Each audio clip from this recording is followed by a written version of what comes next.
যুগল বিগ্রহের সামনে দাঁড়িয়ে কাঁদছে আর সীতা দেবীকে স্মরণ করছে।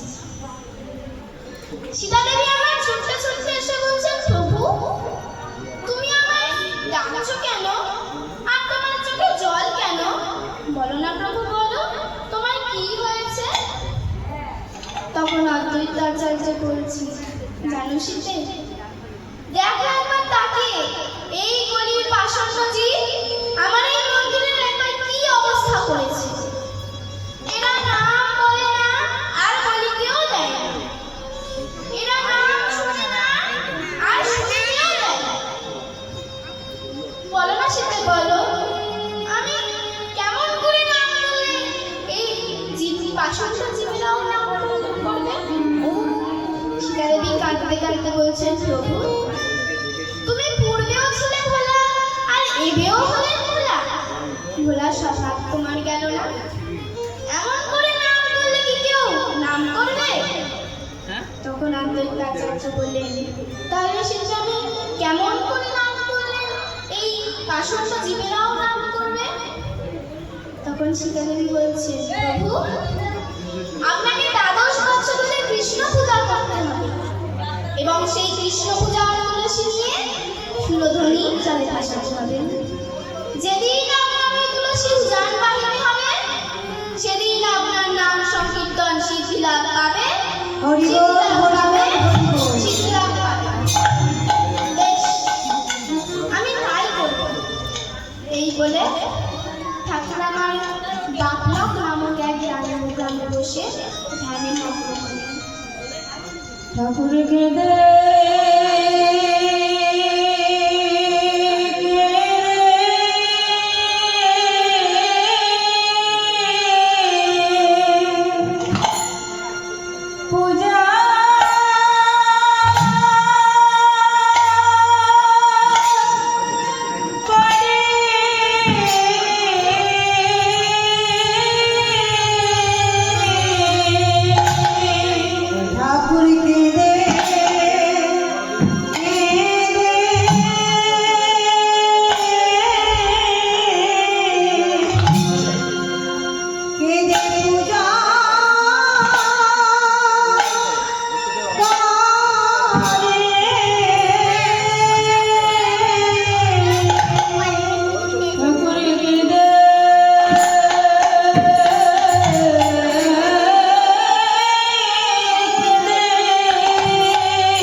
এদিকে শ্রী কৃষ্ণচন্দ্র এবং শ্রীমতী রাধারানী একই শয্যায় পরিধি করছেন। হঠাৎ শ্রীমতী রাধারানীর কুস্বপ্ন দর্শন করে নিদ্রা ভঙ্গ করি ভগবান শ্রী কৃষ্ণচন্দ্রের চরণ যুগলকে জড়িয়ে ধরে কাঁদছে আর বলছে, প্রভু আমি এই স্বপ্ন কেন দর্শন করলাম? আমি যে সেই বাল্যকাল হতে এক কালো বড় ভালোবেসে এসেছি, তবে আজ আমি এই স্বপ্ন কেন দর্শন করলাম?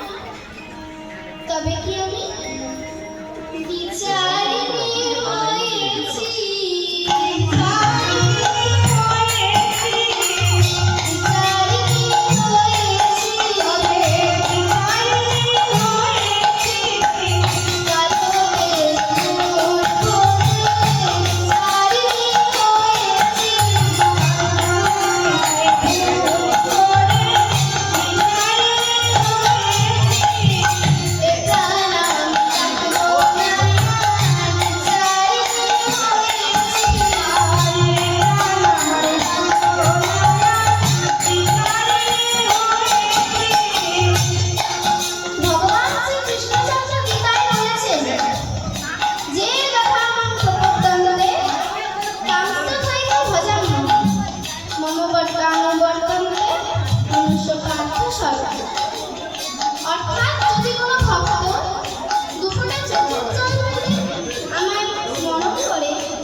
তখন শ্রীমতী রাধারানী বললেন, প্রভু, আমি কাল রাত্রে একটা কুস্বপ্ন দর্শন করেছি। আমি দর্শন করলাম ঠিক তোমার মতন দেহের গঠন এক যুবা গৌতম। বলো না প্রভু, বলো, আমি এই স্বপ্ন কেন দর্শন করলাম? তখন শ্রীকৃষ্ণচন্দ্র বলছেন, দিয়ে তুমি যা দর্শন করেছ তাহা সত্য। কারণ কেন জানো?